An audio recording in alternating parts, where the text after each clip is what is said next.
తరగతి చదువుతున్నాను. అందరికీ ముందుగా తెలుగు భాష దినోత్సవ శుభాకాంక్షలు. తెలుగు భాష రూపకర్త గిడుగు రామమూర్తి గారి జయంతి. ఆయన ఆగస్టు 29, 1863లో శ్రీకాకుళంలో జన్మించెను. తెలుగు అంటే అర్థం చెప్తాను వినండి. టి అంటే తేనెలోని తీయదనం. ఈ అంటే ఎంతో మాధుర్యం. ఎల్ అంటే లక్షణమైన భావం. యు అంటే ఉచ్చారణ కలిగినది. జి అంటే గొప్పతనం. యు అంటే ఉంటుంది మన తెలుగు. ధన్యవాదాలు.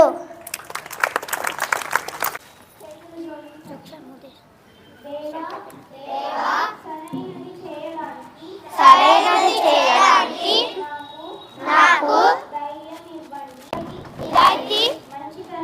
మంచితనం, న్యాయం మరియు సత్యం కోసం నేను తప్పు చేసినప్పుడు. పేరు శ్రీనిక. నేను 3వ తరగతి చదువుతున్నాను.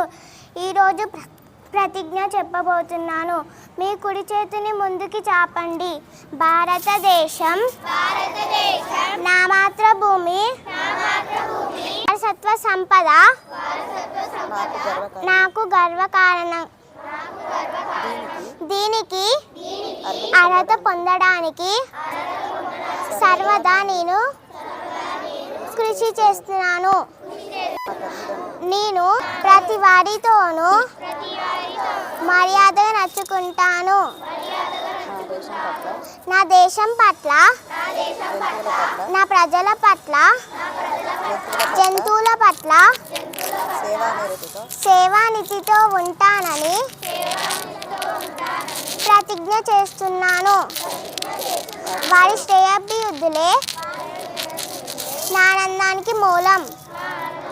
ధన్యవాదాలు. 3 రంగుల జెండా, ముచ్చటైన జెండా, భారతీయుల జెండా, బహు మంచి జెండా, అందరూ మెచ్చిన జెండా, ఆకాశంలో ఎగిరే జెండా, అంధకారం పోగొట్టిన జెండా, ఆశలు మనలో రేపిన జెండా, గాంధీ గారు మెచ్చిన జెండా, నెహ్రూ గారికి నచ్చిన జెండా. ముందుగా అందరికీ తెలుగు భాష అడగబోతున్నాను.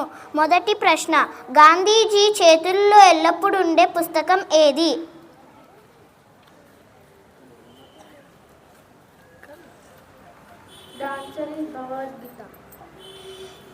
సరి అయిన జవాబు.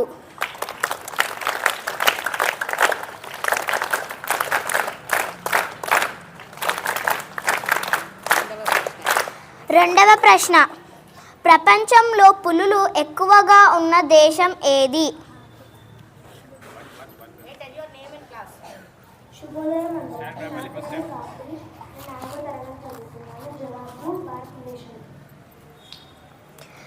సరి అయిన జవాబు.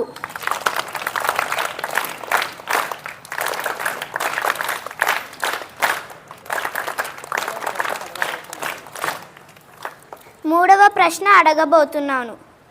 ఆవు ఏ దేశపు జాతీయ జంతువు? అందరికీ శుభోదయం. నా పేరు దక్షాతర్. భారతదేశం. తప్పుడు జవాబు. శుభోదయం అందరికీ. నా పేరు నేను 4వ తరగతి చదువుతున్నాను. జవాబు నేపాల్. సరి అయిన జవాబు.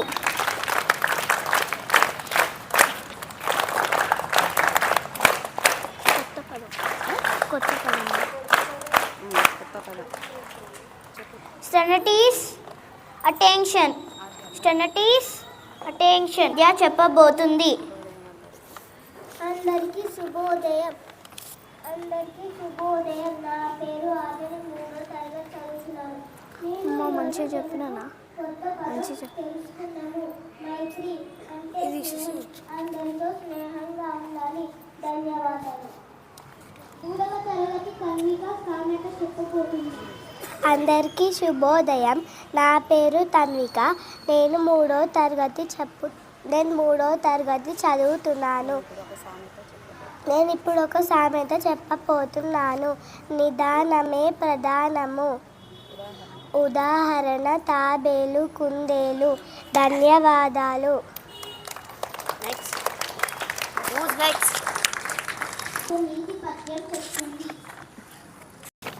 శుభోదయం అందరికీ. నా పేరు ధనుశ్రీ. నేను 3వ తరగతి చదువుతున్నాను. నేను ఒక నీతి పద్యం చెప్పబోతున్నాను. మేడి పండు చూడు మేలమై ఉండను, పొట్ట విప్పి చూడు పురుగులుండును, పిరికివాని మదిలో బింకమే లాగురా, విశ్వదాభిరామ వినురవేమ. భావం: మేడి పండు చూడడానికి చాలా బాగుంటుంది, దాని పొట్ట విప్పి చూస్తే మొత్తం పురుగులు ఉంటాయి.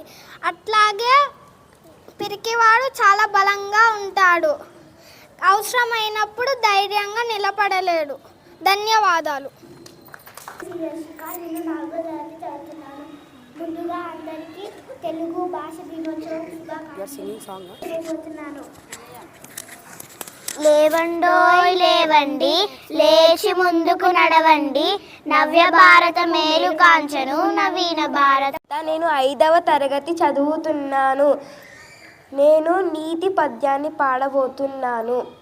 కళ్ళ నిజములెల్ల గరుడ కంటుడెరుగు నీ. తెలుగు గురువు గారు ఒక పాట పాడతారు. ముందుగా అందరికీ తెలుగు భాష దినోత్సవ శుభాకాంక్షలు. అయితే తెలుగు భాష గురించి ఒక 2 మాటలు మాట్లాడిన తర్వాత పాట పాడతాను. సో జాగ్రత్తగా ప్రతి విద్యార్థులు వినాల్సిందిగా మనవి.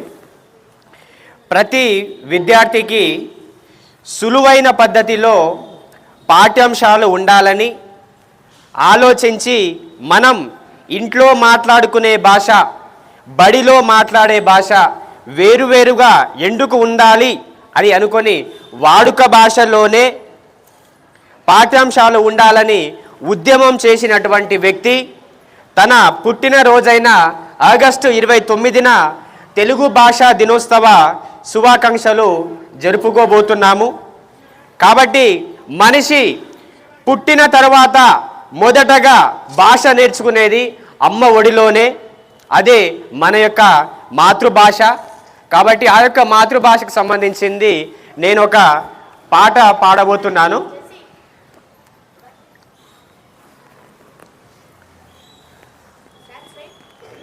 తెలుగు భాష తీయదనం, తెలుగు జాతి గొప్పదనం, తెలుసుకున్న వాళ్ళకి తెలుగే ఒక మూలధనం. తల్లిదండ్రి నేర్పినట్టి మాతృభాషరా, తెలుగు మరిచిపోతే వాళ్ళని నువ్వు మరిచినట్టురా, ఇది మరవబోకురా. శుభోదయం పిల్లలు. ముందుగా అందరికీ మాతృభాష దినోత్సవ శుభాకాంక్షలు.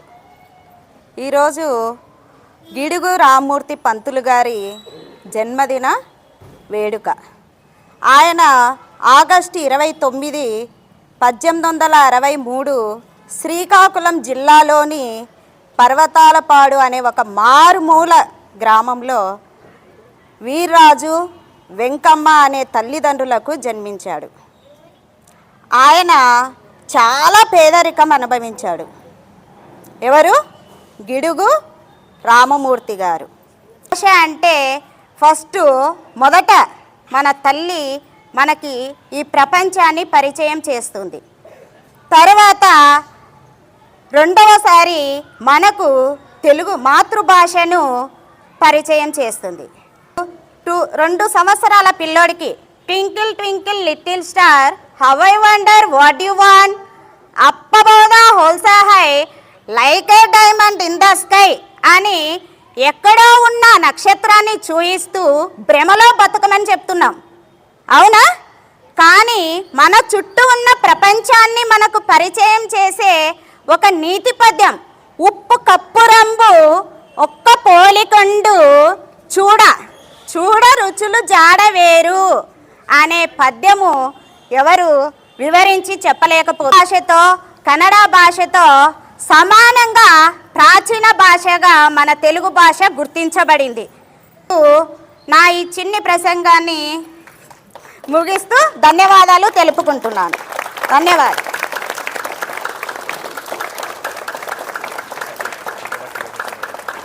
అందరికీ మరొకసారి గిడుగు రామ్మూర్తి గారి జన్మదిన శుభాకాంక్షలు, మాతృభాష దినోత్సవ శుభాకాంక్షలు. మంచి మాట ఈరోజు చెప్పబోతున్నాను. ఎగిరే గాలిపటము విద్యార్థులైతే దానికి ఆధారమైన దారము గురువు. అలాంటి గురువులను మరవకండి. తల్లిదండ్రుల్ని, జన్మనిచ్చిన తల్లిదండ్రుల్ని మరవకండి. ధన్యవాదాలు.